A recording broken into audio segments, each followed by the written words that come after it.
Hoy hemos comenzado el seminario de profesores de la Escuela de Salud Pública, que es increíble, lleva ya 2 años. Y entonces ha ido evolucionando desde un espacio, digamos, como muy interno a un espacio, digamos, ya con mayor difusión, y también grabando las sesiones que quedan en la oficina de comunicaciones, en el canal YouTube de la escuela. Entonces los invito, ya hay 4 sesiones que están ahí colgadas, y hubo 3, 4 sesiones que fueron, pues que nosotros pensamos que habían sido interesantes y que habíamos dado el semestre pasado, el año, por ahí hace año y medio habíamos dado. Una de Janet Mosquera acerca de racismo estructural, una de Edgar Johnny acerca de cine, arte y salud. El tema del profesor Juan Carlos Vázquez, que necesito concretarle, relacionado con la ergonomía, que es un campo de conocimiento muy bonito y muy dinámico, y una presentación que hice yo acerca de complejidad y sistemas complejos. Entonces, los que antes han venido aquí al seminario seguramente dirán, bueno, sí, es una conferencia que ya dimos, pero yo traté también de actualizarla y de incluirle elementos que pensé que en la conferencia pasada no había incluido y que eran importantes. Perfecto. Entonces, pues voy a comenzar. Voy a estar aquí. Ustedes están viendo la pantalla, ¿cierto? Bien, sí. Sí, perfecto. ¿Ya estás grabando, Olga? Ya estoy grabando. Ya estoy grabando. Quiero venirme a inserción. Sí, ya estoy grabando. Aquí está. Muy bien. Entonces resulta que, a ver, este tema de la complejidad, pues yo en el doctorado en filosofía, yo me encontré con este tema, pero no le puse, digamos, mucho cuidado pues no hacía parte de mi tema de investigación, que tenía que ver con que, pues con respecto a las explicaciones causales en epidemiología, y si efectivamente todas las explicaciones, el mundo se explica solamente a través de causas. Y entonces, claro, por ahí me encontraba el tema de complejidad, y también pues fue un tema muy importante para mí el de sistemas. Entonces me encontraba también con el tema de complejidad. Ya después, cuando vine a dar clase en el doctorado en salud, me llamó mucho la atención el discurso de los estudiantes que decían, vea, es que mi investigación es compleja, o el problema que yo abordo es complejo, la metodología que yo utilizo es compleja. Y bueno, entonces yo quería saber si estábamos comprendiendo finalmente qué es complejidad, o sea, para poder yo creo que yo me voy a quedar aquí y se puede ver, se alcanza a ver, ¿cierto? Para que no genere... Sí, se alcanza a ver. Sí, se alcanza a ver. Maravilloso. Entonces yo dije, yo creo que nos toca estudiar, cuando decimos que algo es complejo o que una metodología es compleja, a qué nos estamos refiriendo, en qué consiste que algo en el mundo sea complejo, cómo una teoría y una metodología da cuenta de algo que se considera complejo.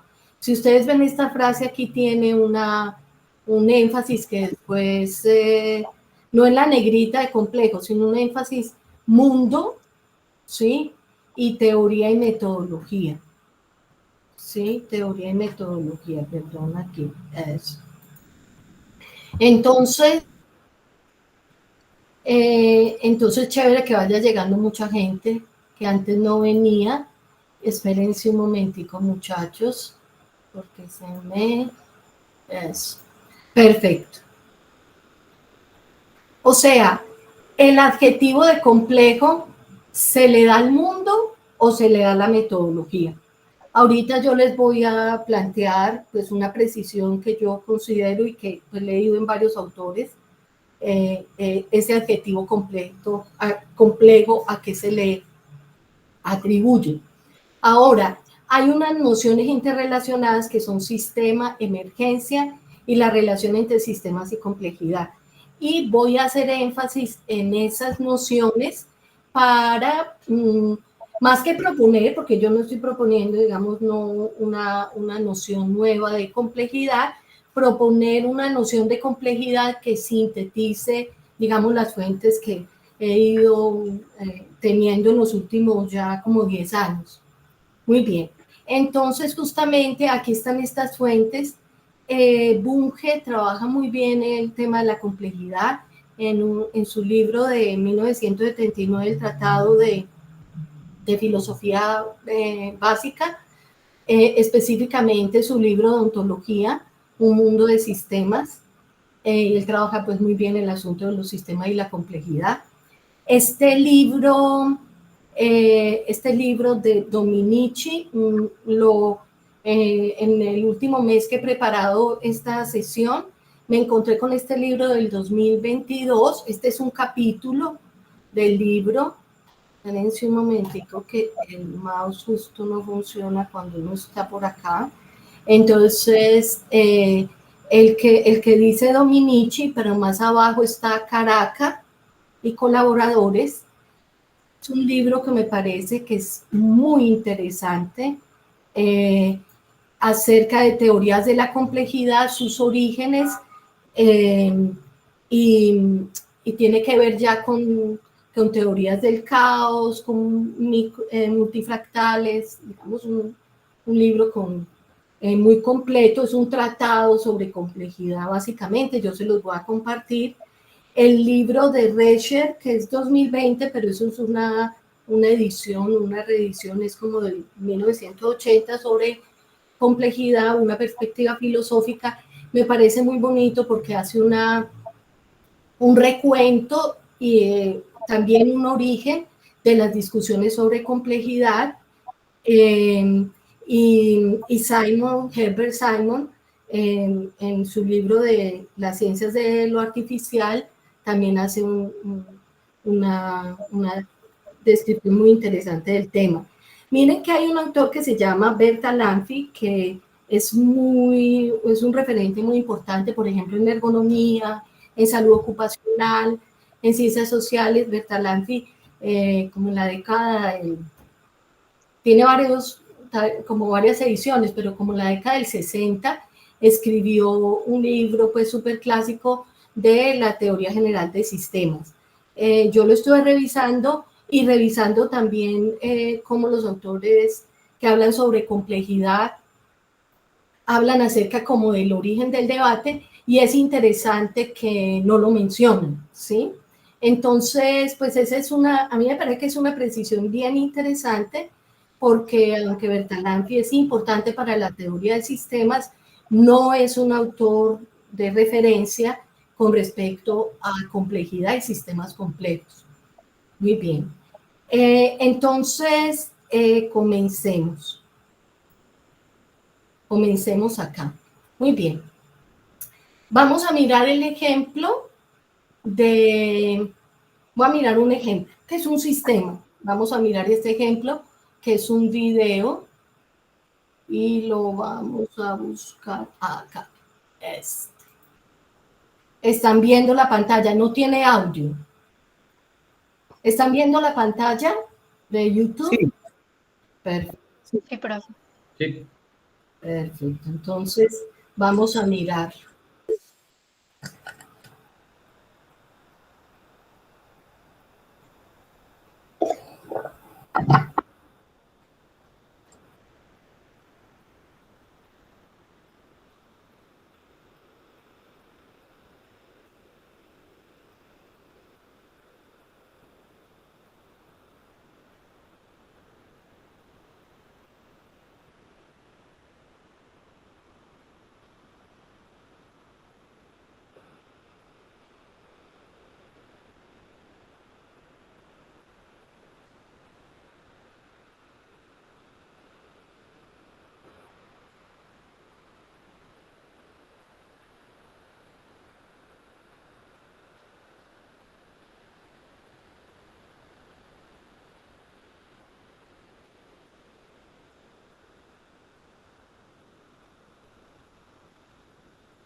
Muy bien.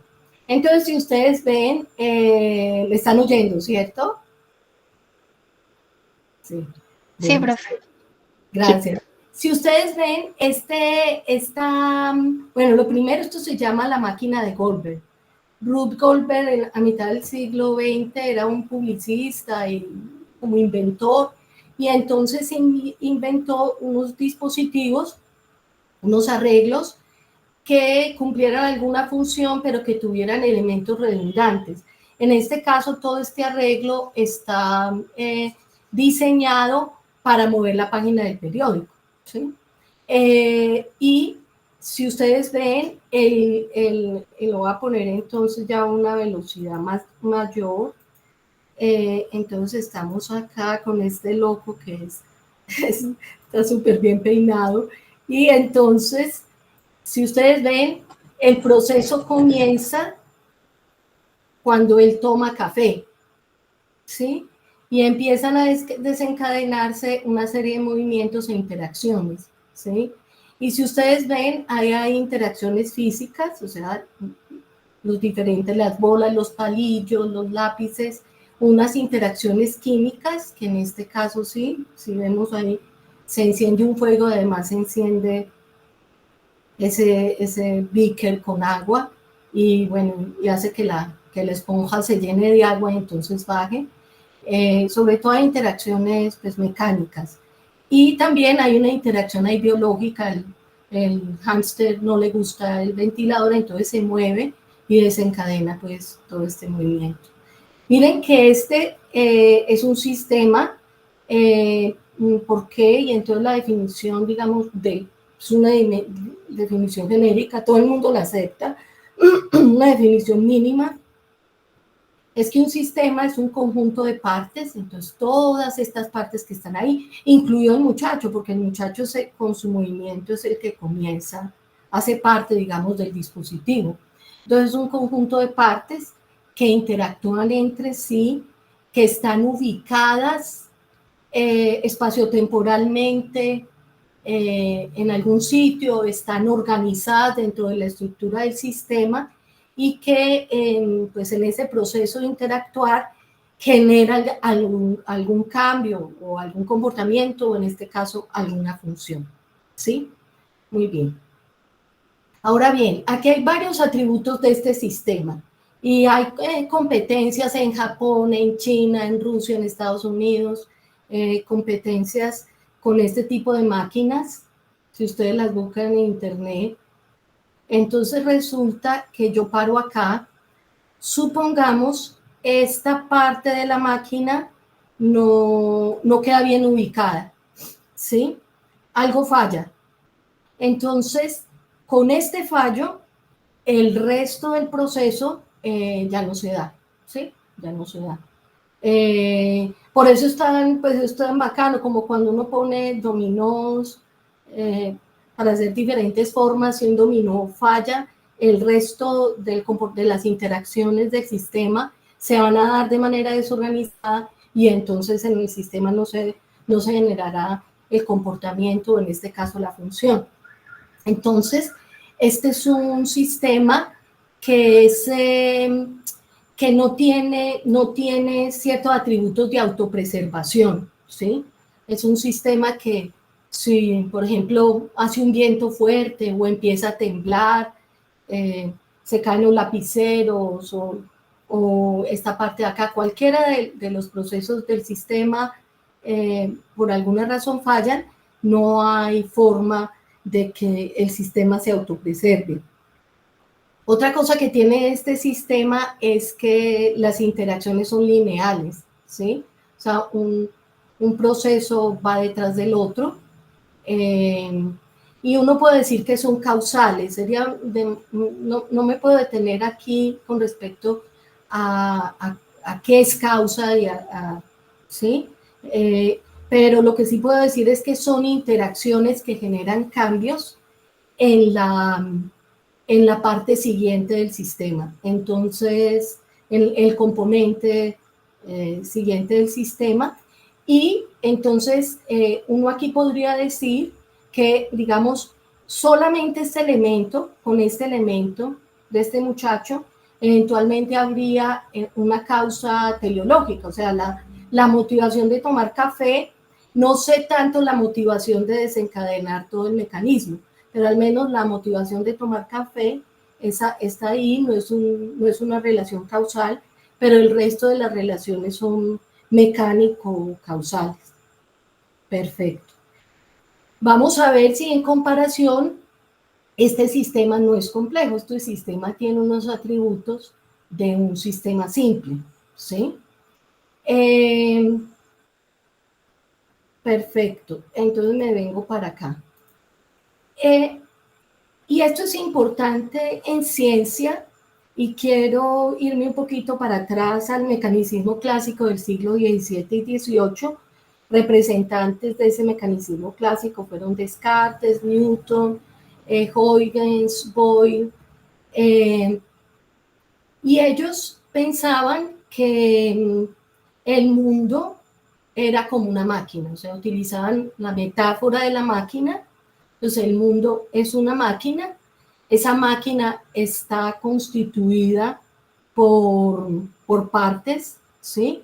En el caso, pues obviamente de los físicos de mitad del siglo XIX eran partes que eran corpúsculos, en el caso de Descartes, átomos, en el caso pues, del resto de los mecanicistas clásicos, y yo podía explicar el comportamiento del universo, pedazo del mundo que estuviera estudiando, si identificaba sus partes y si identificaba las interacciones entre esas partes. A mitad del siglo XVIII, una de las máquinas más sofisticadas pues, que había en Occidente era el reloj de péndulo. Entonces el reloj era una inspiración muy grande para los mecanicistas clásicos, porque justamente están ahí y se utilizó entonces la metáfora de la máquina, era sobre todo la metáfora del reloj, ¿sí? Entonces yo tengo el péndulo que tiene un movimiento periódico, ¿sí?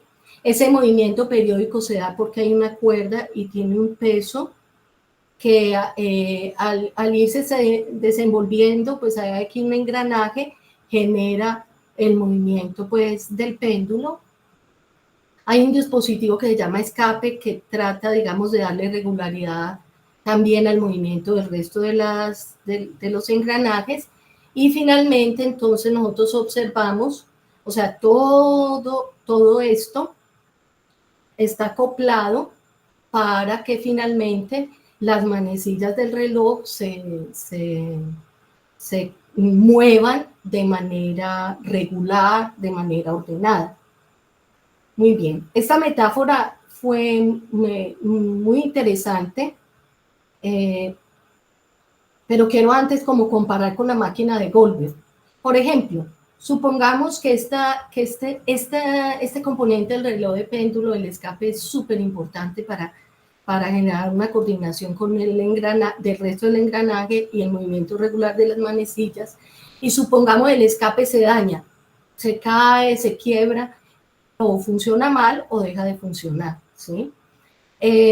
Lo mismo, la cuerda puede romperse, la pesa puede, este engranaje puede empezar esto sí funciona por la gravedad, la pesa pues sí se mueve por la gravedad, pero la cuerdita se puede romper, o partes de las muescas del engranaje pueden empezar a desgastarse, y esta máquina no tiene la capacidad de autorregularse, de autopreservarse, de autosanarse, mejor dicho. Y entonces, este es otro ejemplo, este es una especie como de reproducción del péndulo, del reloj de péndulo de Galileo, o sea, este es el diseño de Galileo del reloj de péndulo. Y entonces, utilizando la metáfora de la máquina, la metáfora del reloj, entonces el mecanicismo clásico planteaba, miren, el mundo tiene una regularidad, ¿sí? Autopoiesis, gracias, Janet. El mundo tiene una regularidad, ¿sí? En este caso, en la metáfora, la regularidad del funcionamiento del reloj, la regularidad del funcionamiento de las manecillas. Hay una producción regular de los efectos. Aquí cuando hablamos de efectos es que aquí están las partes que interactúan y generan un efecto. El efecto que estamos viendo es el movimiento de las manecillas del reloj, ¿sí? El mundo es inteligible porque podemos hacer eso. Nosotros podemos explicar por qué el mundo funciona si logramos una cosa. Primero, mirar las partes del mundo y luego mirar sus interacciones. Nosotros podemos explicar el mundo. Las partes, que estamos hablando de partes. Se pueden descubrir patrones, leyes en la naturaleza. Y entonces, la otra perspectiva del mecanismo clásico es el determinismo. Lo anterior se puede hacer, o sea, hacer inteligible el mundo, porque podemos rastrear la cadena causal desde las interacciones de las partes a la producción de los efectos, ¿sí? Muy bien. O sea, siempre que este arreglo de esta máquina esté así como están dispuestas las partes de esa manera, puestas a funcionar de esta manera, las manecillas del reloj siempre van a funcionar de esa manera. Muy bien. Entonces, si yo digo los metales cuando se calientan se expanden, pues entonces para el mecanismo clásico es siempre que un metal se calienta, se expande. No hay excepciones. En este caso no hay azar, ¿sí? No hay probabilidades. El determinismo, digamos, deja de lado eso, ¿sí? Muy bien. Y el reduccionismo, comprender el funcionamiento de un reloj debe incluir causas básicas. Eso lo decía Boyle, muy bonito en un ensayo. Boyle decía debe incluir causas básicas. Boyle, el de la ley de los gases ideales. Causas básicas, es decir, causas en las que están involucradas las interacciones entre las partes de la máquina. Las explicaciones básicas agotan la explicación de la máquina en su totalidad. Y yo, por ejemplo, cojo un reloj y efectivamente, si quiero explicar por qué las manecillas del reloj se mueven como se mueven, la verdad es que suena sensato decir que yo puedo explicarlo por todas las interacciones y la estructura de las partes, pues, de ese reloj. Muy bien. Esta perspectiva del mecanicismo clásico, pues colapsó, ¿cierto? Y ya para mitad del siglo XIX, pues era claro que había problemas con el determinismo y con el reduccionismo, y además que había problemas en disciplinas, por ejemplo, como la biología, pensar en la metáfora de la máquina, y precisamente la metáfora digamos, del reloj de Pendle. Muy bien. Hay que advertir que esos pensadores de siglo XVII y XVIII, mecanicistas clásicos, no manejaban el término sistemas, ¿sí? Pero claramente estaban planteando la metáfora, era una metáfora que estaba utilizando un sistema simple, ¿sí? Con atributos que tiene un sistema simple. Ahora, entonces uno podría que decir, eventualmente, un sistema simple, eventualmente, aguante, no digo que deba, pero aguante ser explicado en términos deterministas y en términos reduccionistas, ¿cierto? Pero ya la mayoría de los sistemas en el mundo, que son sistemas complejos, empieza a ser problemático. Perfecto. Entonces, veamos aquí un ejemplo de un sistema que es complejo. Aquí está, lo voy a poner. El sistema aquí es una célula, específicamente es una célula del riñón, células del riñón en un cultivo.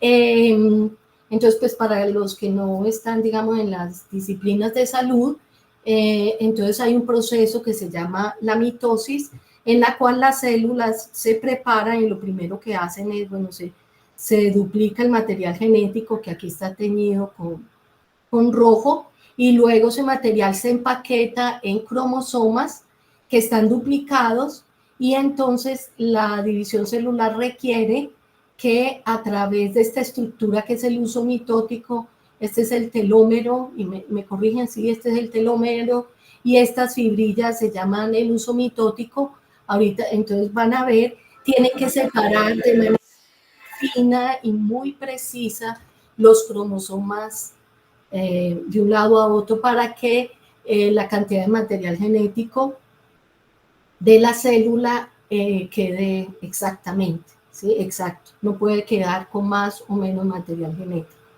Muy bien. Entonces, si ustedes ven, pues tiene forma de un uso pues, de tejido, y por eso le llama uso mitótico. Entonces, bueno, aquí se multiplicó en 3, esto es una, digamos, esto no. Hasta le preguntaron al documentalista que por qué estas dividieron en 3, pero bueno, pero esto sería inadecuado según eso, algún mecanismo falló. Entonces, ¿qué es lo que pasa? Resulta que, como en la década, no me acuerdo, del 90, dijeron, bueno, efectivamente el uso mitótico, estos microfilamentos son fundamentales para la mitosis, ¿sí? Entonces queremos ver si hay un gen, si desactivamos un gen que se encarga de que el uso mitótico funcione bien, pues entonces vamos a encontrar que la mitosis va a afectarse gravemente, ¿sí? Y resulta que se asombraron porque bloquearon ese gen, que se me olvidó el nombre, y un proceso adicional que se disparó por la falla de uno de los procesos hizo que la mitosis fuera exitosa en esa célula. Es decir, que las células, un proceso tan importante como un mecanismo tan importante como el de la división celular, las células como sistema tienen dentro pues, de su sistema mismo, de su funcionamiento, como unos mecanismos, unos procesos que son como un backup, ¿sí? Y que funcionan si otro se altera. Este es un atributo de un sistema complejo, ¿sí? Es un atributo. Ahora, yo no voy a decir que una célula, hay autores que hablan de sistemas hipercomplejos, por ejemplo, sistemas sociales, pero las células tienen atributos de sistemas complejos, porque en este caso, por ejemplo, tienen mecanismos adicionales que les permiten asumir una función que eventualmente haya fallado, que digamos no se dé a cabo porque ha fallado algún mecanismo. Muy bien. Perfecto. Entonces estos son ejemplos. Entonces yo quisiera como explicitar la noción de complejidad a través de la noción de sistema, y esta a través de una noción que es fundamental, que se llama emergencia. La emergencia es un proceso muy importante de los sistemas complejos. Incluso es un sistema muy importante para volver complejo un sistema simple, ¿sí? Los sistemas evolucionan y la emergencia es un asunto fundamental. Para darles a entender qué es emergencia, aquí tengo una molécula de agua, digamos que es para mí la manera más fácil de decir que es una propiedad emergente. Entonces, la emergencia se dice de las propiedades. O sea, lo emergente no son objetos, son propiedades en objetos. Y aquí tenemos la molécula de agua. Entonces aquí está el hidrógeno, aquí está otro hidrógeno, que hacen enlaces tremendamente fuertes con el oxígeno. Muy bien. Resulta que el hidrógeno y el oxígeno, estando apartes, son gases, pero cuando se acoplan en la molécula de agua, surge una propiedad emergente que es de la totalidad. Si pensáramos una molécula de agua como un sistema en donde hay 3 partes, 2 hidrógenos y un oxígeno, esas partes tienen unas propiedades individuales y una de ellas, tiene muchas, pero una de ellas es ser un gas. Pero cuando se juntan generan un sistema y en ese acoplamiento se genera una propiedad adicional de la totalidad, no de las propiedades, sino de la totalidad.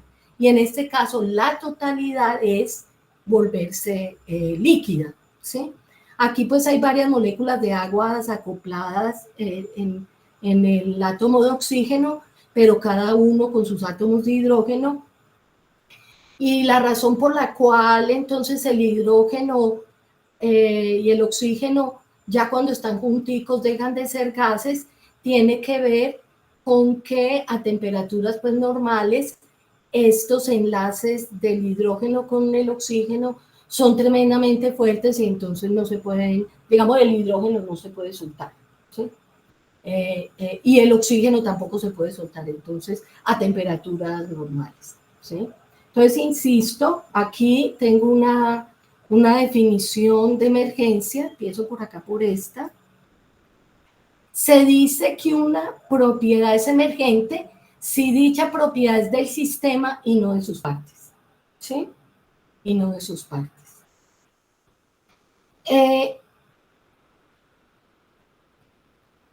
La existencia de las propiedades emergentes, es decir, todo sistema tiene al menos una propiedad emergente que es la de la totalidad, ¿sí? Muy bien. Ahora bien, hay una relación entre emergencia y cambio que es importante, la resalta mucho Bunge, y es la siguiente. Hay 2 tipos de cambios. Prácticamente, antes de advertir esto, prácticamente todos los filósofos que trabajan en sistemas complejos, sean materialistas o no, plantean que el mundo cambia constantemente. O sea, el cambio es un atributo fundamental del mundo. En este caso, el cambio es un atributo fundamental de los sistemas. Ahora bien, hay 2 tipos de cambios. Aquellos en los que las propiedades individuales de una cosa cambian, pero la cosa no adquiere ninguna propiedad nueva. Y aquellos en los que las cosas ganan propiedades nuevas, es decir, cambios en los cuales emergen propiedades. Yo voy a tratar de dar el ejemplo inicial donde hay partes que cambian, pero que no adquieren propiedades completamente nuevas, porque la emergencia es novedad completa, no es suma de atributos, sino atributos nuevos. Voy a tratar con este ejemplo.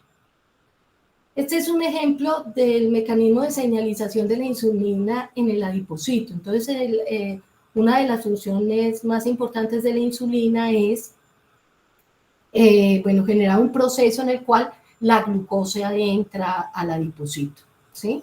Y para eso la insulina, que es una molécula grande,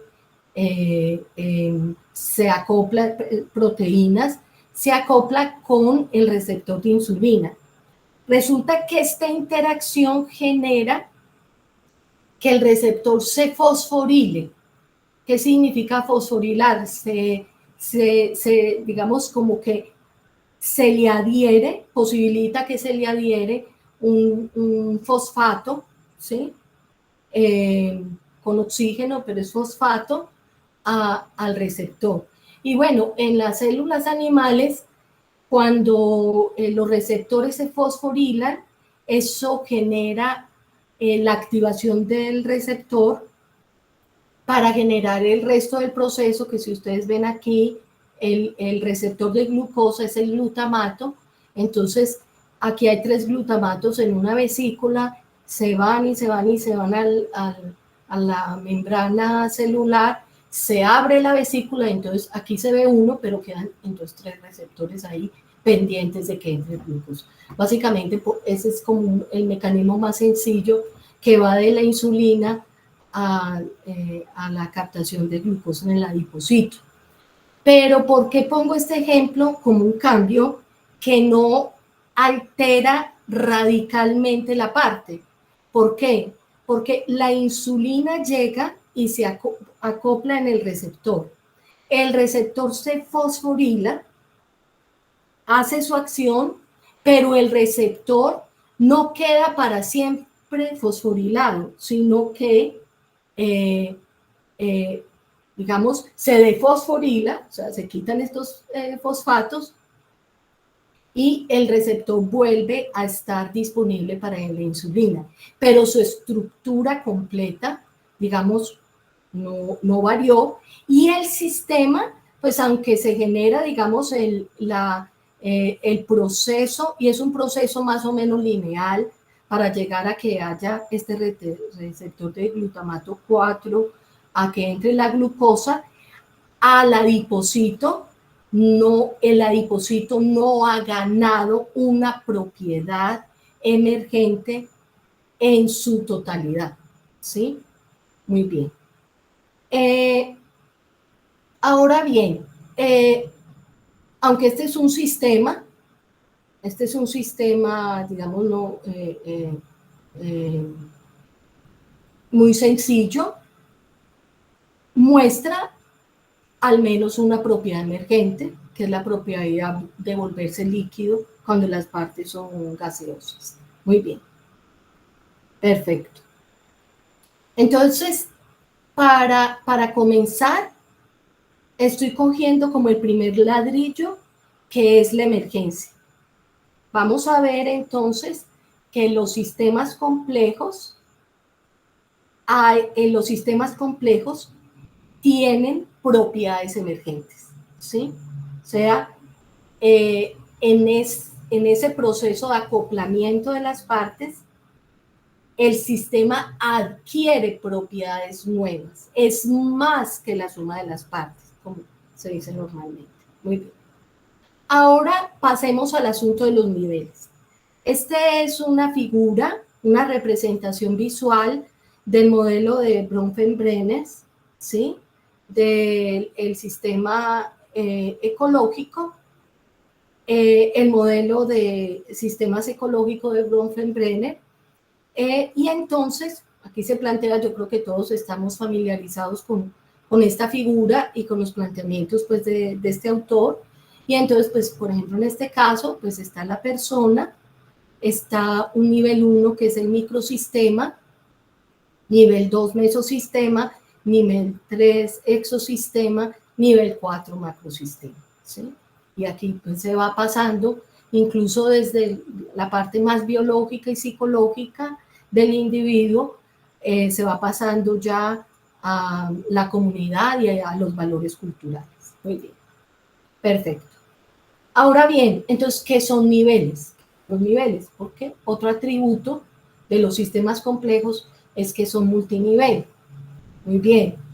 Hay que decir que esto es la representación gráfica, porque a veces la tomamos literal de niveles. A veces hay una representación de niveles como si fueran estratificados, a veces entonces hay este tipo de representaciones gráficas de niveles en términos de círculos concéntricos, pero las relaciones de emergencia y de niveles no tienen una ubicación espaciotemporal como estratificada, ¿sí? Sino que varía mucho dependiendo del sistema. Y para eso entonces quiero precisar también qué son los niveles. Con la noción de nivel se pretende representar la organización jerárquica de un sistema en términos de la pertenencia de sus partes componentes a un conjunto dado, ubicado metafóricamente hablando en un nivel inferior o superior. Metafóricamente hablando, ¿cierto? Muy bien. Entonces, los sistemas, me puedo devolver acá. Este es un sistema porque tiene partes que están aquí en este nivel inferior, tiene partes acá y tiene partes acá. Por ejemplo, en el nivel 4 hay instituciones sociales, en el nivel 5 hay partes, habrá organizaciones sociales. Bueno, aquí están las relaciones entre las interconexiones y acá, por ejemplo, hay personas, ¿sí?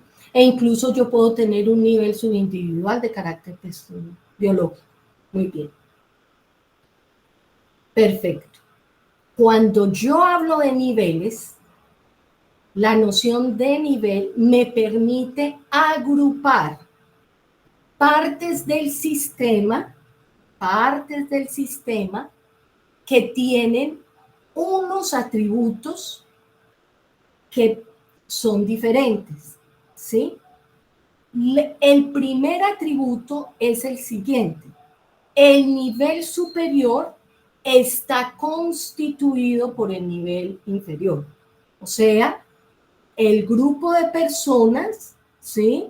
El grupo de personas y de familias constituyen las organizaciones, por ejemplo, comunitarias, ¿sí? El total de personas más las organizaciones, por eso pues estas bolitas tienen el problema de que plantean como relaciones que van mediadas de una bolita a otra, pero digamos esto no es así. Por ejemplo, el conjunto de personas no puede, sino constituye con otros elementos el macrosistema, ¿sí? Entonces, lo primero es que los sistemas complejos tienen niveles. Esos niveles son conjuntos de partes que tienen, en términos individuales, atributos similares y que cuando constituyen el nivel superior, ahí se dan las propiedades emergentes, ¿sí? O sea, cuando están en ese proceso de constitución, que son interacciones de constitución del nivel superior, entonces se genera un nivel más alto que tiene propiedades que el nivel inferior no tiene. Y en una sociedad, este es un buen ejemplo de que en una sociedad los niveles inferiores o superiores, cuando yo digo que es inferior o superior, estoy hablando en términos metafóricos, no estoy hablando en términos literales. Jesús alzó la mano, contame.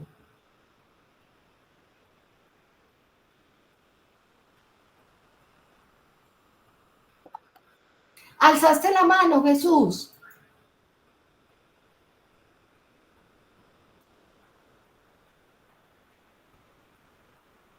Ah, por equivocación. Listo.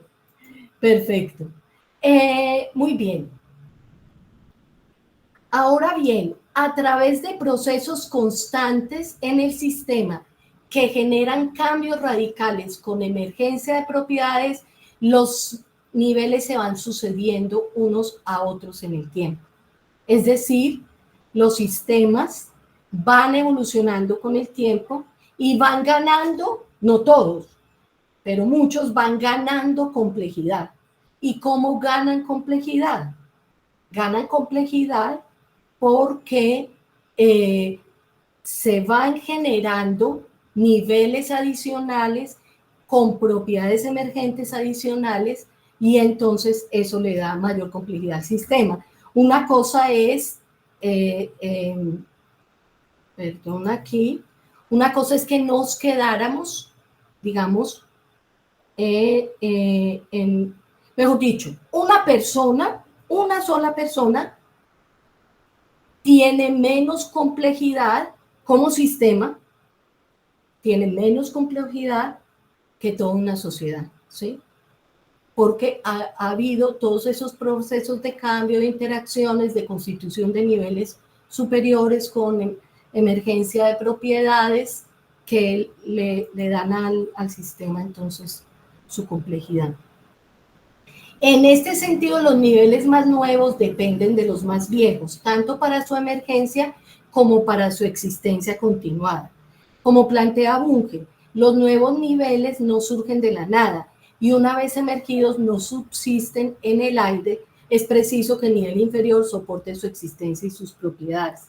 Ahora bien, esta es una perspectiva de muchos filósofos, incluido Bunge, pero hay filósofos que consideran que una vez el nivel superior esté constituido, pueden desaparecer sus niveles inferiores constituyentes y sigue existiendo. Ese es un tema en filosofía de la mente tremendamente importante porque tiene que ver, por ejemplo, con las funciones cognitivas que dependen en parte, digamos, del funcionamiento del cerebro.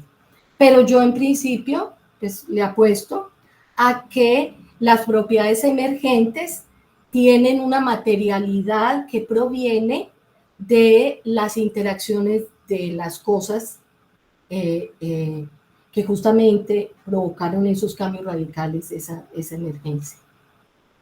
Muy bien. Entonces, algunos marcadores de si un sistema es complejo. Esto es una cosa tremendamente sencilla, venga, les muestro. Este libro me encantó, es el que yo les dije, ¿sí? Yo se los voy a mandar. Es del 2022. Les muestro la tabla de contenido. Quiero mostrar la tabla de contenido porque me parece muy interesante. Si uno mira la tabla de contenido, ya va. Bueno, la introducción y el capítulo 2 son muy buenos, justamente el origen de las discusiones sobre complejidad, muy buenos. Pero van a ver aquí una cosa muy bonita, tienen temas específicos de diferentes disciplinas, pero pongo el ejemplo de salud, ¿sí?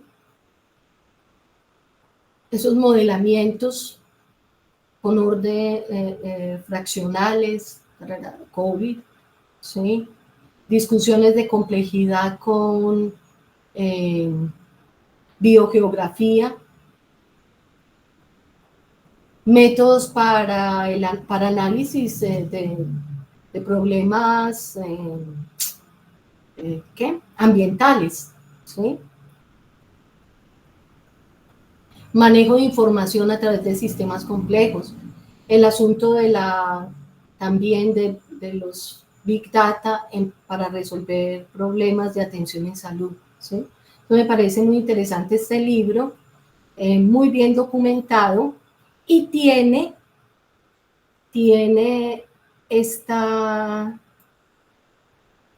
aquí resalto el capítulo 2, que me parece muy bueno, y es justamente donde traté de rastrear, porque debo decir que hay, sobre todo en salud ocupacional, le dan mucha fuerza a Bertalanffy, que es muy importante para la teoría de sistemas.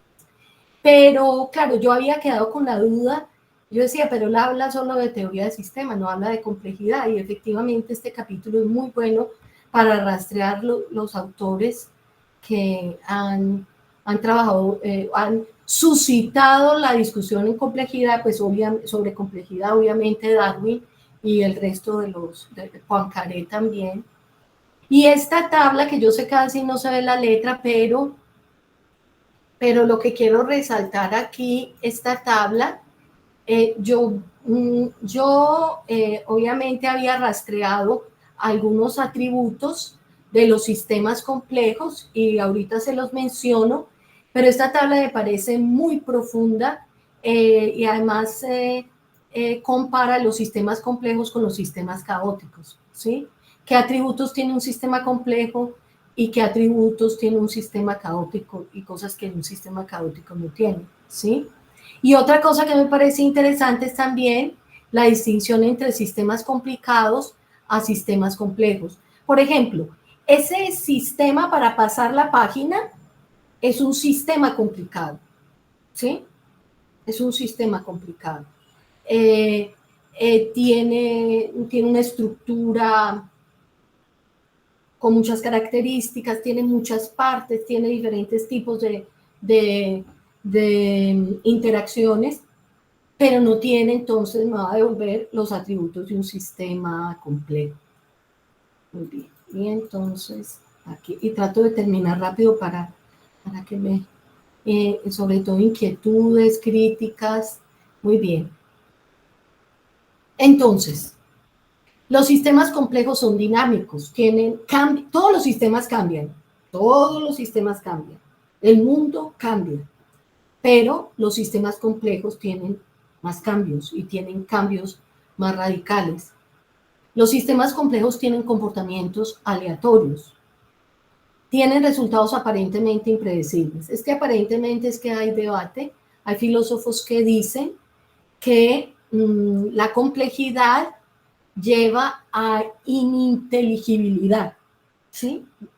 Si un sistema es complejo, yo no lo voy a entender ni predecir completamente, pero hay otros filósofos que dicen, no, esa impredecibilidad es aparente, pero si se estudia más se puede llegar, sin llegar a un determinismo. Los sistemas complejos tienen mecanismos de autorregulación, son altamente sensibles a cambios pequeños, se autoorganizan, se autorreparan.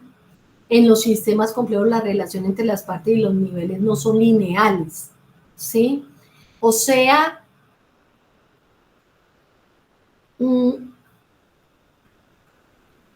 hay autores, sobre todo en biología, neomecanicistas, que plantean que dentro de los niveles se dan relaciones lineales, causales, pero que entre los niveles se dan relaciones que no son causales, sino relaciones, perdón, me devuelvo, del nivel inferior hacia arriba.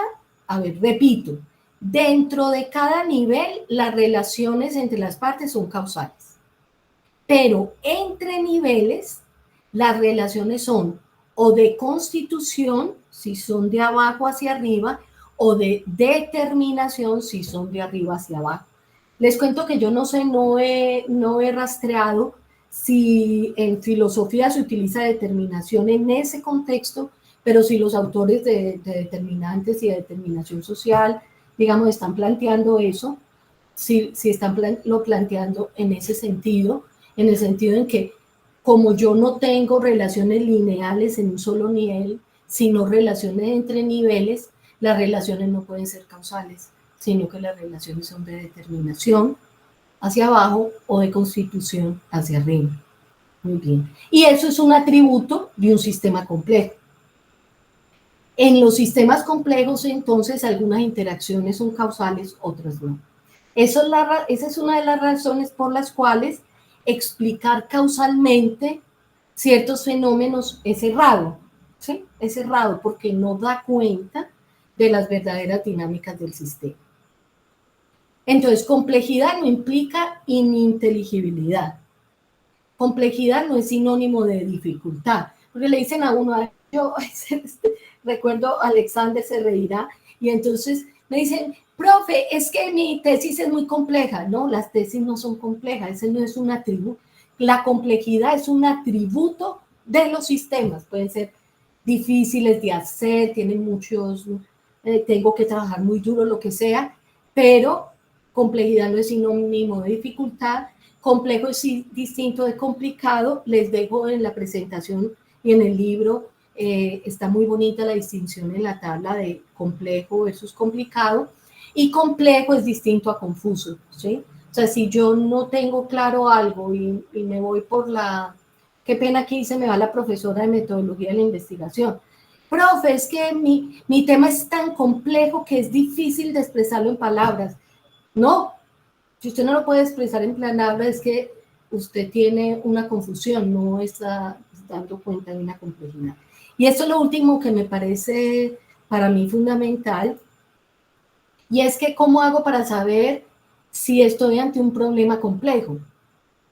A mí me gusta, en términos, siguiendo el pragmatismo de Jean Fee, pero también el de Van Frase, son dos pragmatistas en el área de la filosofía de la ciencia, no en filosofía política.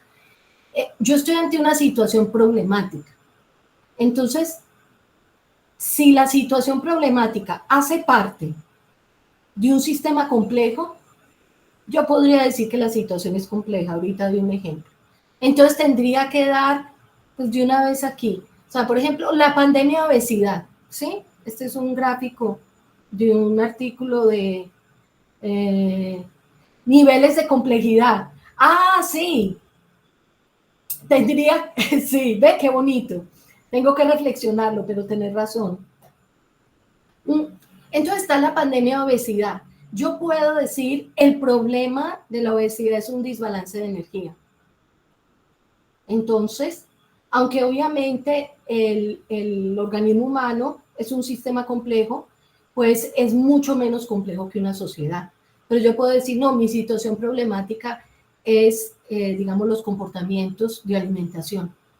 O mi situación problemática son estos ambientes socioculturales y socioeconómicos que modulan el consumo de alimentos. O incluso mi situación problemática está en las políticas, en los sistemas económicos y políticos que llevan a alto consumo y alto crecimiento.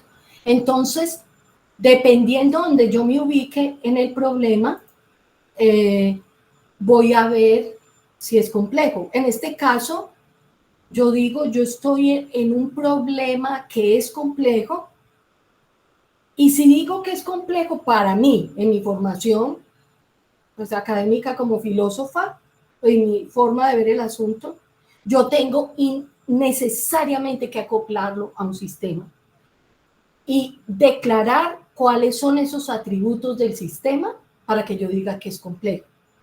Y entonces yo a veces criticaba, ay, pero ¿por qué forzar apuesta ontológica y epistemológica? Pero yo creo que al menos en este caso sí es importante, porque yo debo, la apuesta ontológica es que la situación problemática es compleja. Estoy hablando de los atributos de lo que estoy estudiando. La situación problemática hace parte de un sistema complejo. Ubico el problema en la parte del mundo que estoy estudiando.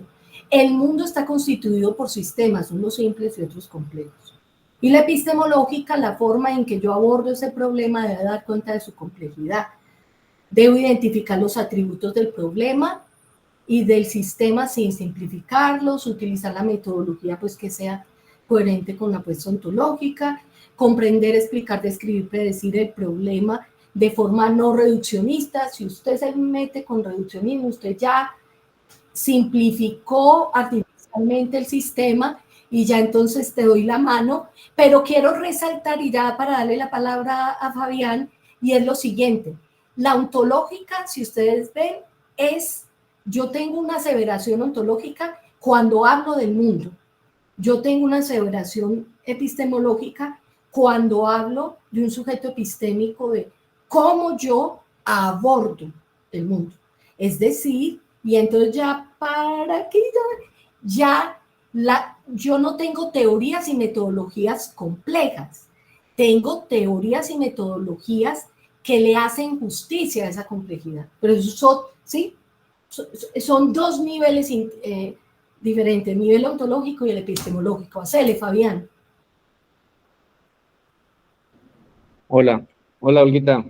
Pues muchas gracias por la presentación. Me parece que es muy clara la forma de poder entender pues cada una de estas partes de pues, la respuesta al mecanicismo, al no ser deterministas, las propiedades emergentes y los niveles como partes para entender la complejidad.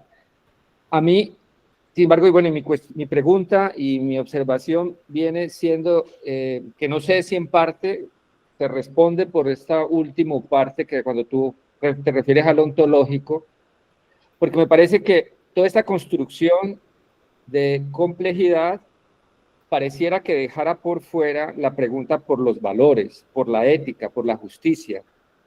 O sea, mi punto es, pareciera que siguiéramos elaborando procesos con formas cada vez más elaboradas de sumar y restar partes, pero obviando la pregunta por lo humano. Es decir, no he leído el libro que nos mostrabas y el índice, pero no sé, por ejemplo, si un análisis sistémico alrededor de COVID incluye el complejo farmacéutico y los intereses que están dentro de ese complejo farmacéutico como una parte fundamental para entender qué fue el COVID-19. O una pregunta por la obesidad incorpora la industria alimentaria que produce alimentos ultraprocesados. ¿Sí? Entonces, allí es donde yo quedo con esta sabor de que hay veces pareciera que lo instrumental y instrumental aquí no visto de manera peyorativa, fundamental, se pone por arriba de lo crítico en términos del cuestionamiento por este asunto ontológico de cómo vemos y desde dónde estamos parados para ver el mundo. Y entonces termina siendo igual de complejo un análisis que vea a los actores del complejo farmacéutico como actores, digamos, independientes, que están haciendo el bien por la humanidad y que de una visión pragmática están tratando de resolver los problemas del mundo con buenas vacunas, versus una visión, digamos, de mundo donde entendamos estas relaciones desde un modelo de producción que influye definitivamente en ese sistema para poder entender qué fue lo que pasó con COVID. Claro. Ese era mi punto. No, buenísimo. Yo también, cierto, uno ve ontológico, epistemológico, le hace falta lo ético. Bueno, cuando uno estudia filosofía de la ciencia, no, no ve el hueco. Pero pues yo aquí estando con ustedes volví a ver el hueco y yo pienso una cosa. El sujeto epistémico vive en un contexto, el investigador, y tiene valores, ¿cierto? Y ojalá no hiciera la dicotomía hechos-valores, o sea, entendiera que valores y hechos ahí están, ¿sí? Se relacionan unos con los otros. Muy bien. Está ante la situación problemática. Hace la apuesta, estoy diciéndolo muy lineal, pero para aclarármelo en la cabeza. Hace la apuesta ontológica de decir, vea, esto es un problema complejo. Pero si se lo dice, se lo tiene que decir en serio. O sea, es porque tiene tales y tales y tales y tales atributos. Y uno de esos atributos es los niveles. ¿Y qué niveles están involucrados? Y por ejemplo, vos decís, claro, la industria farmacéutica o las tabacaleras, tarará. Muy bien. Pero yo pensaría, no sé si una respuesta también es, primero, antes de la situación problemática están las personas que investigan y las personas que viven la situación problemática, el problema. O sea, hay personas que viven el problema y hay personas que investigan el problema, ¿sí? Está la apuesta ontológica, pero esas mismas personas,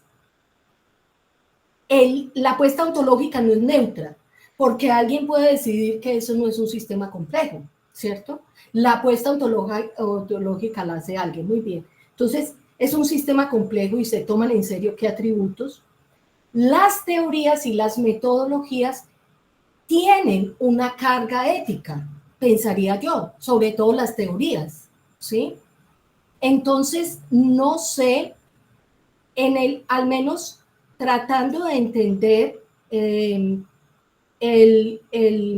digamos, el faltante de discusión sobre ética en estos asuntos sobre la complejidad, una posibilidad de nosotros como salubristas para entender el tema, no podría ser la primera parte, y es que son las personas las que identifican los problemas y hacen sus apuestas, y son las teorías las que tienen unas apuestas también ahí ético-políticas, ¿sí? Le voy a dar la palabra a Liliana, sabiendo que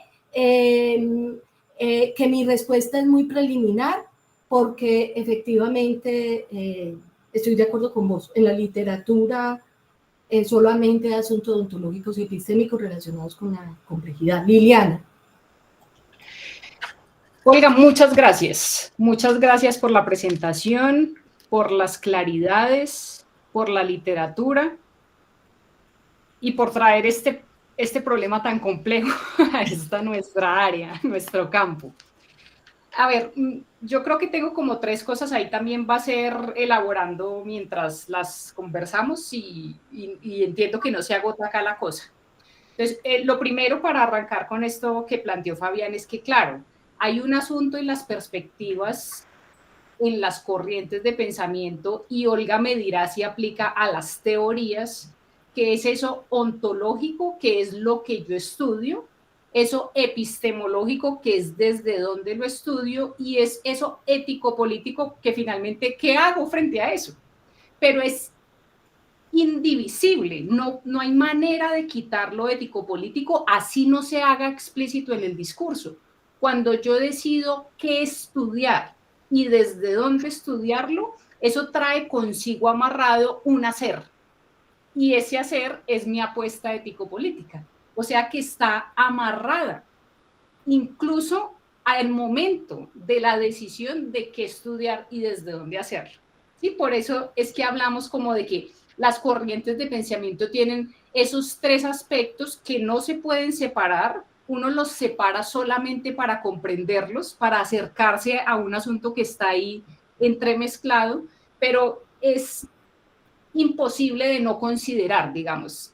Así el científico natural o la científica natural más pura quiera aparecer como neutral. En la elección, también entre comillas, un poco de su objeto de estudio, hay una decisión política, hay una decisión ético-política. Eso es como una primera cosa que quisiera decir. La otra es que sí, claramente cuando Olga pone los círculos concéntricos, pues claro que hay mucha similitud con el pensamiento del realismo crítico, del que bebe la perspectiva o corriente de pensamiento de la determinación social del proceso salud-enfermedad, etc. Hay estos dominios o realidades que no, con un desplazamiento del asunto de los niveles para no dar esa impresión de que es escalar, sino dominios o realidades subsumidas dentro de las otras que dan cuenta de esos procesos de determinación y de autonomía relativa. Entonces, lo que se plantea en esa perspectiva de esos 3 simples círculos concéntricos es que la determinación social se genera de lo singular a lo general, de lo particular a lo general, ¿sí? Como de abajo, del círculo concéntrico interno hasta hacia el externo, pero se reproduce del externo al interno. Entonces hay un proceso de generación. Es la constitución y la determinación en este caso, constitución, determinación. Exacto. Y la autonomía relativa da cuenta precisamente de eso, de que a pesar de que hay una subsunción, es en el sujeto y en los colectivos sociales en donde está el poder transformador, porque hay un asunto grueso, pesado, pero no cayó del cielo, es una construcción también de los sujetos de esa historia y territorio particulares. Entonces sí hay una relación, pero también, y voy al siguiente punto, hay una ruptura también que yo estoy pensando que es una ruptura epistémica con el asunto de la teoría general de sistemas. Es como todo, me resuena toda la narración en torno a la complejidad, pero no puedo dejar de pensar que un sistema simple, complejo o hipercomplejo marca un recorte, hace un recorte de la realidad, saca un cajoncito de la realidad y cuando uno recorta un pedacito, pues recorta las relaciones que hay de eso con todo lo demás.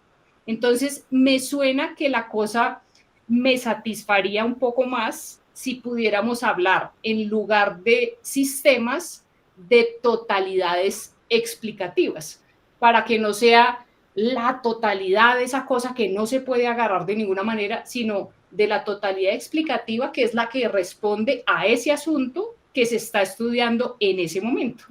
en esa historia y en ese territorio particulares. ¿Sí? Como muy situada la cosa, pero sin ejercer recortes que, como insisto, pues es imposible que no resulten ficticios hacer esa recorte y separación de una parte de una gran cosa, que así no sea la que yo estoy estudiando, estoy sacando de ahí. Y ese sacarlo de ahí implica romper relaciones. Mira, Liliana, empiezo por lo último. Explicar es una operación epistémica, ¿cierto? Entonces, hablar de totalidades explicativas es hablar de cómo entiendo, pero no de lo que entiendo, ¿cierto? Ahora, sistema y totalidad a veces se han puesto como sinónimos, ¿cierto? Totalidades o sistemas. Aquí es que hay una cosa, el mundo siempre es conceptualizado. El ser humano siempre conceptualiza el mundo, ¿sí?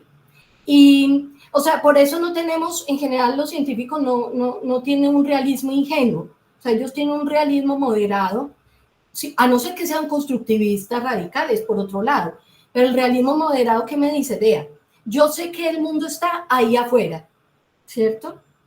Y yo trato de conocer el mundo. Y lo que sé del mundo, yo sé, un realista moderado diría, parte es lo que efectivamente es el mundo y parte es el aparato conceptual que yo le he puesto, ¿cierto? Entonces, esos recortes, cualquier aparato conceptual recorta, ¿sí? Pero ahí está lo que vos decís en términos de ética. Voy a hablar de un recorte.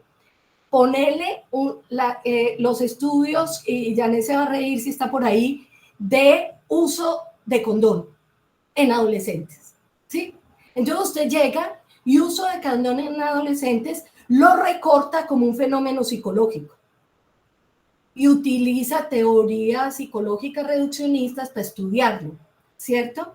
Entonces, el recorte, sí, pues en mi opinión, y porque uno conceptualiza el mundo, el recorte está ahí.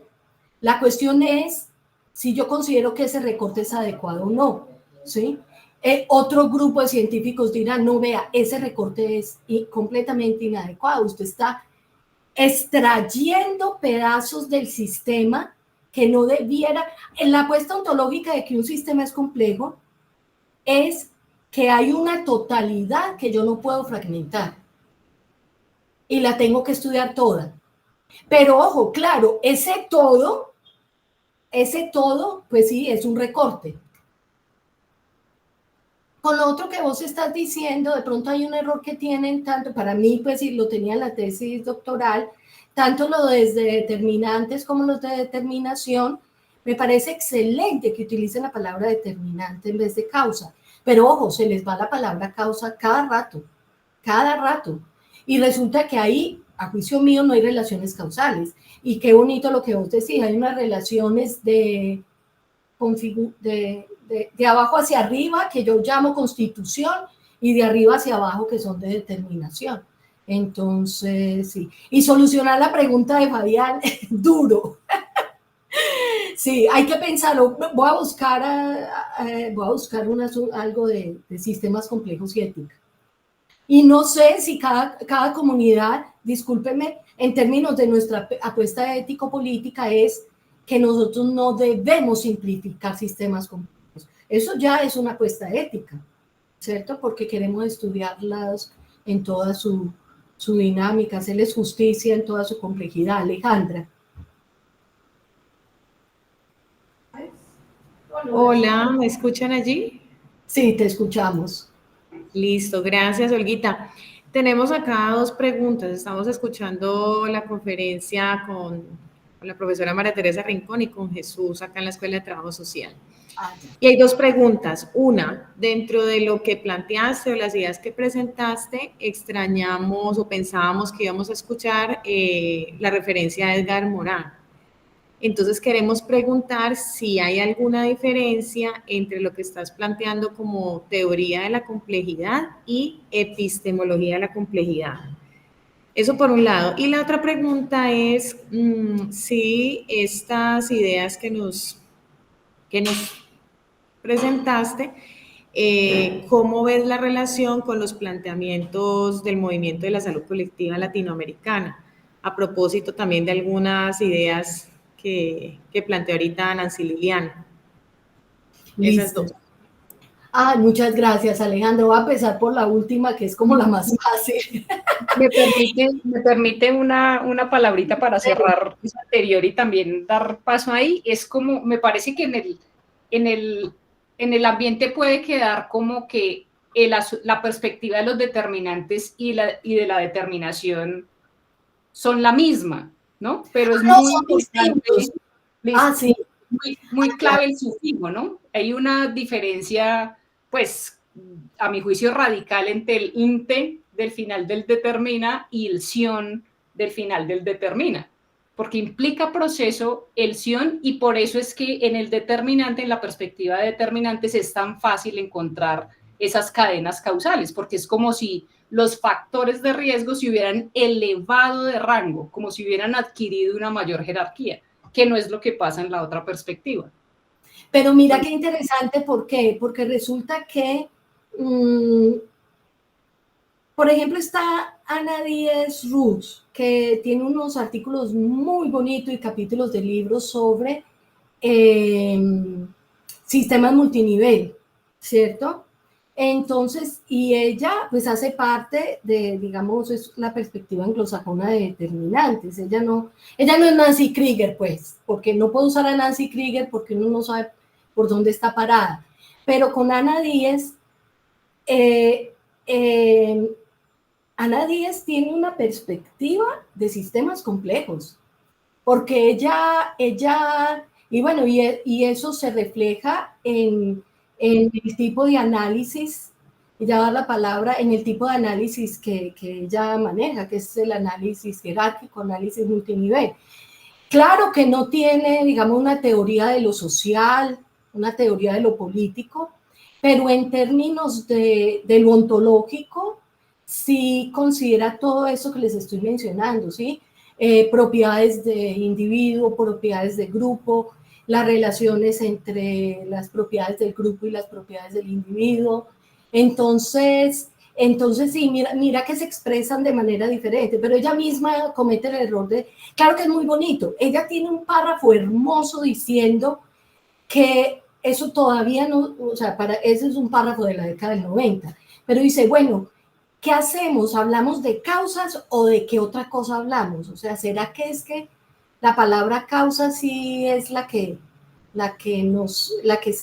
da cuenta de lo que estamos haciendo, dado que estamos reconociendo niveles, propiedades emergentes, Ahora, y en determinación social, que es la latinoamericana, pues lo que vos estás mencionando, ahora yo no soy experta, pero yo creo que también esa dinámica entre diferentes, no son niveles, sino dimensiones en la sociedad, y pensarlo en estos términos de determinación está influido por estas perspectivas marxistas, seguramente. O sea, la forma en que Marx ve cómo se relacionan pedazos del mundo social, ¿sí? Entonces ahí también.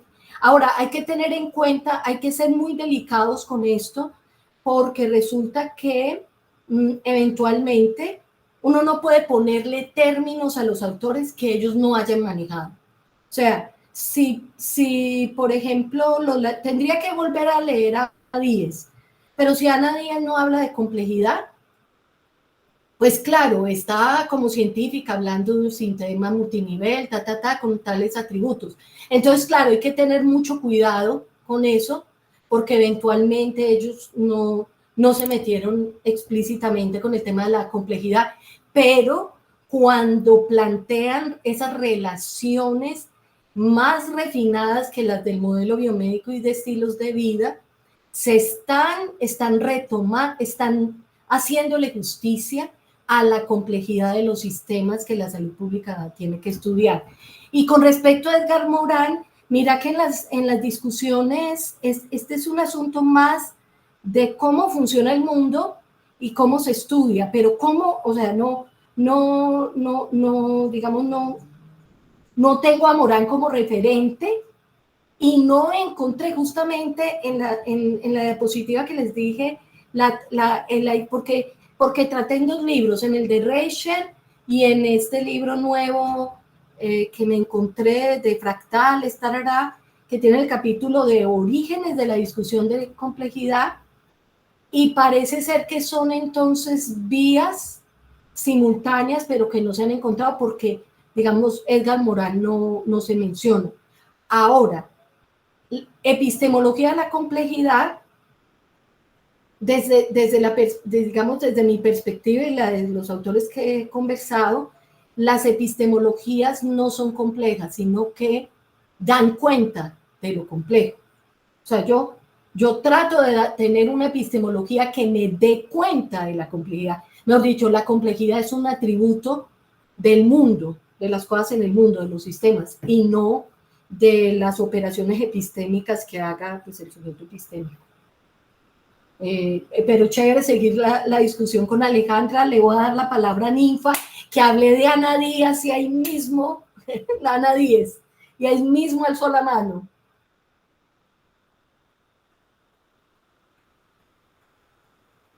Ninfa, alzaste la mano.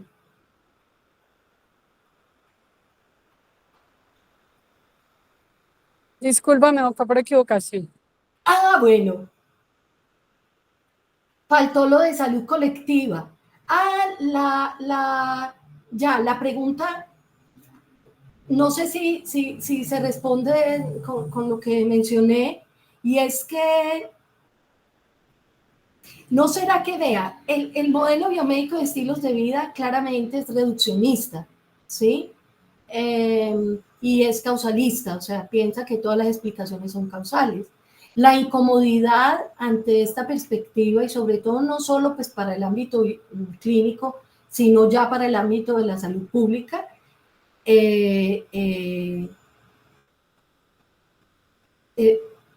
voy a alzar la mano, expresa que tanto los teóricos de determinantes sociales como de determinación, para mí, y bueno, yo lo pongo en mi tesis, están descontentos con la simplicidad del modelo biomédico y de estilos de vida. Y entonces uno rastrea la literatura y uno encuentra, para mí hay 2 claves. Primero, la crítica al reduccionismo, pero sobre todo muy fuerte en la teoría latinoamericana, pero en algunos autores de determinantes se encuentra. La crítica a Almeida Filosamag, la crítica a la linealidad de las relaciones, ¿cierto? A esa perspectiva causal lineal, ¿sí? Y puede que no hayan hablado de complejo, ni siquiera de sistemas, aunque en determinantes sociales ellos hablan de sistemas, no sé los latinoamericanos, pero ellos ya van viendo que hay que lo biomédico de estilos de vida no son capaces, no agotan la explicación de las dinámicas en salud pública, y van, sin hablar de complejidad, van dando atributos que tienen los sistemas complejos y van planteando una teoría explicativa que no es reduccionista, que no es determinista, que piensa que hay cosas causales, pero también hay de determinación. Ojo, determinación es distinto a determinismo, ¿cierto? Determinación da a entender que hay una relación desde los niveles más complejos del sistema hacia abajo, ¿sí? Sí. Bueno. Fabián. No, solamente un comentario, es que me recuerda que la discusión que tenemos ahorita me remonta cuando esa vez que te fuiste a estudiar filosofía de la ciencia, yo te dije, ¿por qué no filosofía política? Y yo decía, y volvemos otra vez como al mismo asunto, ¿no? Fundamental, clarísimo la discusión alrededor de filosofía de la ciencia, y creo que para nosotros en la escuela ha sido tremendo enseñanza la que hemos, y los estudiantes siguen adquiriendo. Pero nos falta, yo creo, pues porque creo que varios de los puntos a los que estamos dirigiendo la discusión es sobre la discusión sobre la filosofía política, lo que está detrás, la justicia, asuntos que desde la medicina social o de la salud colectiva, pensadores en Brasil, en Argentina, en Ecuador, Braille, en Perú, han puesto pues ese pie. Naumar de Almeida, por ejemplo, tiene un pie muy en el norte. Él pone un pie en el norte y otro pie acá, pero otros han sido más contestatarios, han puesto más una posición clara. Ahí reitero el punto que Liliana planteaba antes cuando decía, claro, el asunto de no hacerlo explícito ya es una posición política. Creo que eso es fundamental. Sí, no, y yo creo que la filosofía pues ha sufrido la especialización, ¿cierto? Filosofía política, filosofía de la mente, filosofía del lenguaje, fenomenología, filosofía de la ciencia, y eso, otra cosa que lo afecta a uno en su formación es que la filosofía de la ciencia se estudia con autores alemanes, ingleses, gringos, españoles, latinoamericanos, pero por ejemplo el mundo francés no está muy presente en la filosofía de la ciencia, entonces queda uno por fuera de unas discusiones muy bonitas. Otra cosa que me parece, yo no sé, yo tengo la esperanza con el pragmatismo, una forma de pragmatismo en filosofía de la ciencia que se mete con ciertos asuntos de ética, pero no se va a meter con el refinamiento de un filósofo político. ¿Por qué no estudias filosofía política? Me volviste la pelota, está buena la pelota. No, en serio, pero no por devolvértela, sino que claro. Liliana tiene la mano levantada, le está tetanizando. Ay, sí, Liliana. Yo para volver otra vez a la problematización de la teoría general de sistemas que en todo caso me eroda la cabeza. Perdón una cosa, esto no está basado en la teoría general de sistemas. Ok, bueno. Por eso advertí que Bertalanffy no está en este debate. Ok. Ya, pero seguid.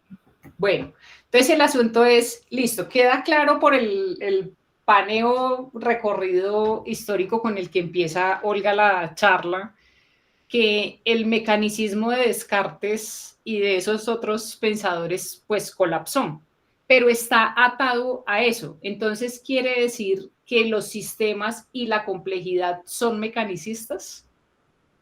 Ah, qué bonito. Lo que pasa es que por eso el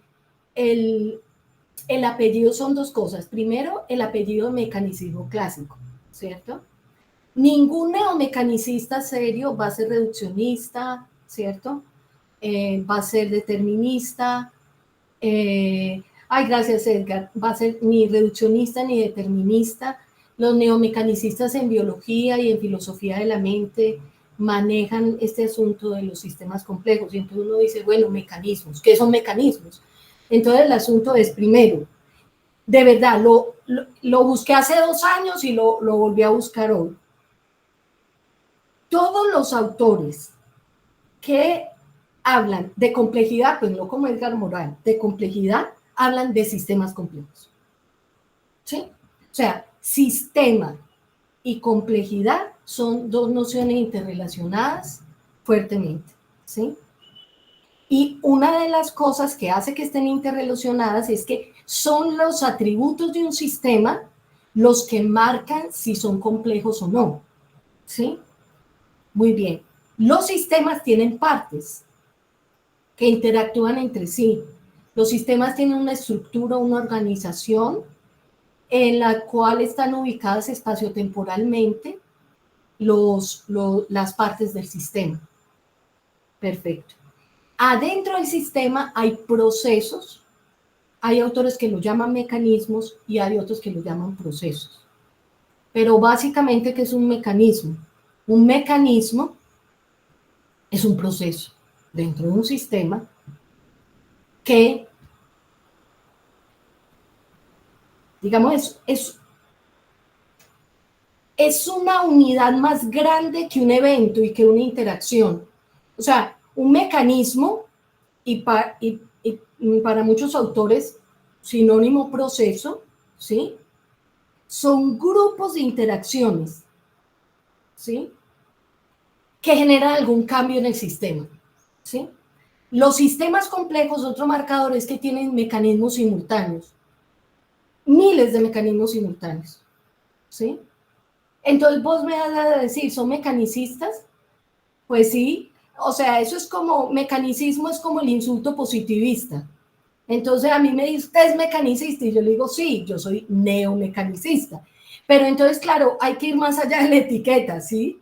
Y resulta que, y voy a decir otra peor, la mayoría de los defensores de los sistemas complejos, ojo, como es una apuesta ontológica, son materialistas.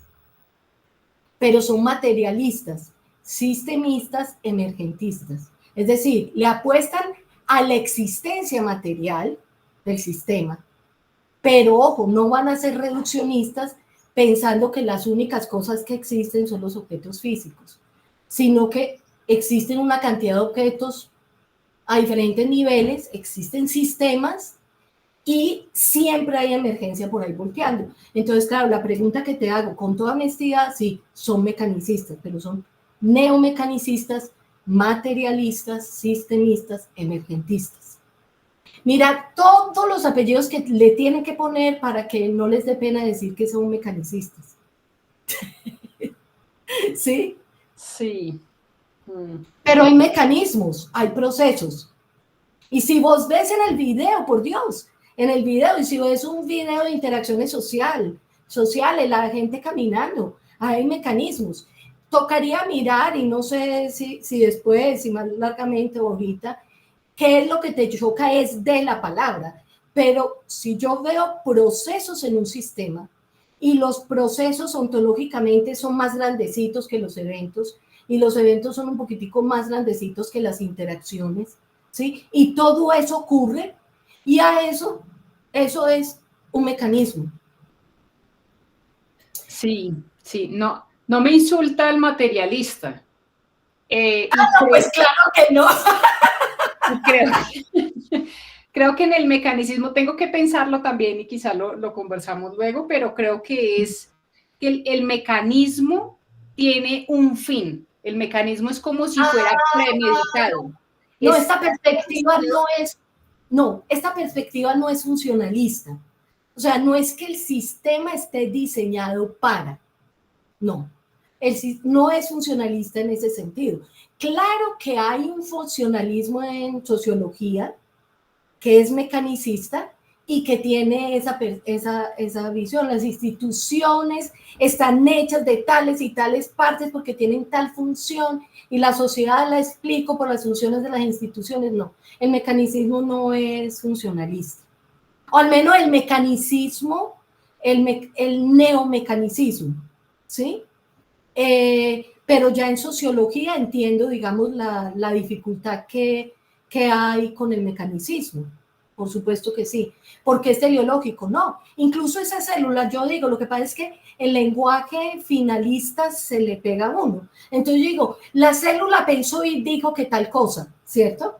No, por supuesto que no. Hay un asunto de selección natural. Aquellas células que no tuviesen ese mecanismo de backup no se multiplicaron más y se extinguieron y siguen estas otras células, ¿sí? Pero hay que entender también que en las sociedades hay diseños e intenciones. Y si uno quita las intenciones, ponte a pensar, Fabián, cuando uno está estudiando asuntos éticos, sistemas sociales, las intenciones hacen parte de la dinámica del sistema. No las puedo quitar.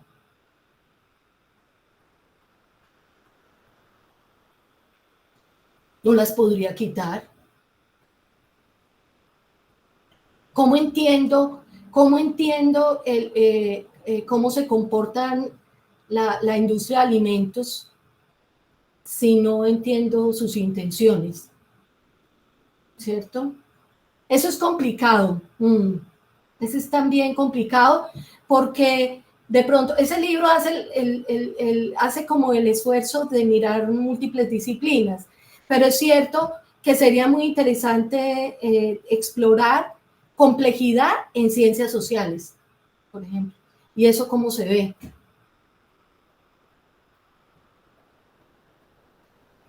Con la inquietud que vos tenés. Muy bien. Perfecto. Veo a Liliana ahí todavía pensando, pero bueno. Bueno, entonces yo les agradezco mucho. Esta grabación va a quedar colgada en la página web de la escuela por ahí entre 8 o 15 días. Y muchísimas gracias por venir.